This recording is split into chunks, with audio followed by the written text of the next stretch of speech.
terkait dengan keinginan Ketua Umum PDI Perjuangan Megawati Soekarnoputri untuk menjadi amicus curiae atau sahabat pengadilan di Mahkamah Konstitusi dan kesimpulan yang diajukan setiap pihak, terutama dalam hal ini dari tim hukum calon presiden ke Mahkamah Konstitusi. Kita akan diskusikan bersama dengan dosen Fakultas Hukum Hamid Awaludin. Pak Hamid, selamat sore Pak. Selamat sore, apa kabar? Terima kasih sebelumnya sudah hadir bersama kami. Alhamdulillah sehat selalu untuk Anda juga dan kita semua. Ini kan Bu Megawati sudah membuat surat 2 kali sebetulnya. Waktu itu juga dirilis di Harian Kompas dan yang sekarang adalah dinyatakan lewat pernyataan amicus curiae langsung kepada Mahkamah Konstitusi. Dari penilaian Anda, hal apa sebetulnya yang mau ditunjukkan oleh Megawati ini? Pertama, kita harus pertanyakan dulu. Status Ibu Mega itu legitimate atau tidak? Ya, yang pasti secara hukum Megawati Soekarnoputri punya hak mengajukan amicus curiae. Pertanyaannya adalah apa legitimasinya? Ada 2 menurut saya. Pertama, dalam hal penegakan demokrasi, perjuangan mempertahankan demokrasi, Ibu Mega the champion di bidang ini di negeri kita. Berjuang sejak zaman Orde Lama, kemudian berjuang reformasi, dan sampai sekarang. Berarti ada legitimasi, ada jejak yang dimiliki. Yang kedua, yang dipersoalkan dengan amicus curiae ini adalah proses pemilihan presiden 2024. Lagi-lagi Megawati memiliki legitimasi yang sangat kuat di sini. Kenapa? Ingat sejarahnya. Pada tahun 2024, beliau itu masih presiden, incumbent. Pemilihan presiden dilakukan. Pertama kali pemilihan langsung. Ibu Mega punya jejak tidak pernah mengintervensi, tidak pernah cawe-cawe, dan tidak pernah mau mengatur pemilihan presiden 2024. Sehingga dia memiliki legitimasi moral berbicara tentang proses pemilu yang bersih. Nah, dengan rentetan kejadian masa lalu yang berkaitan dengan Ibu Mega, menurut saya Megawati Soekarnoputri memiliki legitimasi moral yang sangat kuat dan sebaiknya didengar oleh hakim MK. Karena tidak ada personal interestnya. Dia buktikan di masa lalu pada tahun 2024. Tidak ada. Oke, ada legitimasi moral. Sorry saya potong di situ Pak. Ada legitimasi moral di situ, tapi apakah ini bisa mempengaruhi nanti keputusan MK nantinya? Nah, apakah bisa mempengaruhi atau tidak, kita serahkan kepada hakim Mahkamah Konstitusi.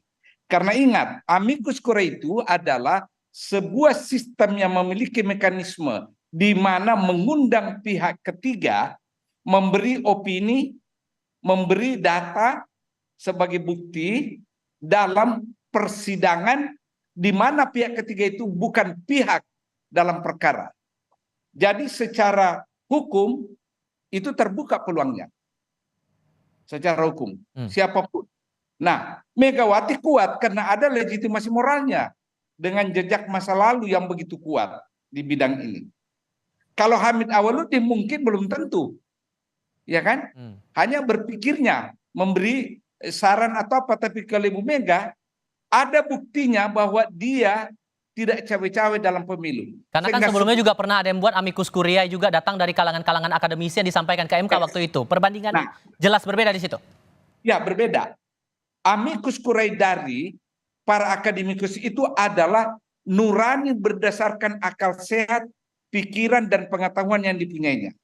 Amicus curiae yang diajukan oleh Ibu Mega selain pengalaman, selain pengetahuannya tentang konstitusi, juga pengalaman empiriknya bahwa dia pernah mengalami pemilu di mana berkaitan langsung dengan dirinya, tapi dia tidak cawe-cawe dan tidak mencederai demokrasi dengan cara intervensi. Itu tapi bedanya. sepengalaman kita dalam penanganan PHPU seperti ini dengan datangnya amicus curiae itu leveling jadikan sebagai dasar pertimbangan hakim itu di mana ya Pak? Ya, kalau saya hakim, saya akan mendengarkan opini dan saran Ibu Mega. Kalau saya hakim, karena jejak moralnya sangat legitimate. Beda kalau seseorang apunturir demokrasi yang selalu menyalahgunakan demokrasi, tiba-tiba mengajukan amicus curiae dan minta pemilu bersih dan sebagainya, tapi dia kan penuh jejak kotor ke belakang. Kalau Ibu Mega dengan kasus 2024 very legitimate, sangat legitimate untuk mengajukan amicus curiae yang menyoal tentang bersih tidaknya pemilu. Oke. Kalau kita merujuk lagi pada proses PHPU yang berjalan kemarin begitu, yang diajukan oleh pihak pemohon dari dua pihak waktu itu, dari pihak 01 dan 03, ini melawan pihak termohon dalam hal ini KPU, kemudian ada pemberi keterangan dari Bawaslu, plus pihak terkaitnya adalah dari paslon 02. Sampai tadi diserahkan nota kesimpulan ke MK, mereka tetap teguh pada pendiriannya dengan masing-masing opininya begitu. Menurut Anda, kansnya nanti di tanggal 22 April saat MK akan menyampaikan keputusannya, apakah permohonan dari para pemohon ini dikabulkan atau tidak menurut Anda, Pak? Menurut saya, dan kalau saya hakim MK, saya akan meluluskan permohonan itu. Dasarnya? Ya, dasarnya bahwa seluruh anak negeri kita, kecuali tentu pendukung paslon 2, itu mengeluhkan proses pemilihan presiden kan? Dan ingat ya, dalam Undang-Undang Pokok Kehakiman dikatakan, ya, itu Undang-Undang Nomor 48 tahun 2009, hakim wajib hukumnya menggali, menelisik nilai-nilai yang tumbuh dan berkembang di masyarakat. Artinya apa? Keadilan substantif yang harus dicari. Bukan sekedar kali-kali statistik, angka. Yang diajukan oleh Megawati Soekarno Putri adalah tuntutan adanya keadilan substantif yang mendengar keluhan orang tentang proses pemilu. Kalau memakai alasan yang disampaikan oleh pihak 02 bahwa tidak pernah tuh ditunjukkan perbandingan selisih hasil antara pihak KPU dengan para pemohon ini. Ya, karena memang selalu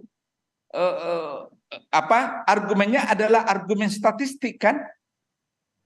Iya kan? Yang didasarkan dari aturan dari undang-undang juga begitu, Pak? Oh, jangan. Ada presiden hukum tahun 2008. Disitulah munculnya istilah TMC kan? TMS. Terstruktur, TSM, sistematik dan masif. Ada beberapa pemilihan kepala daerah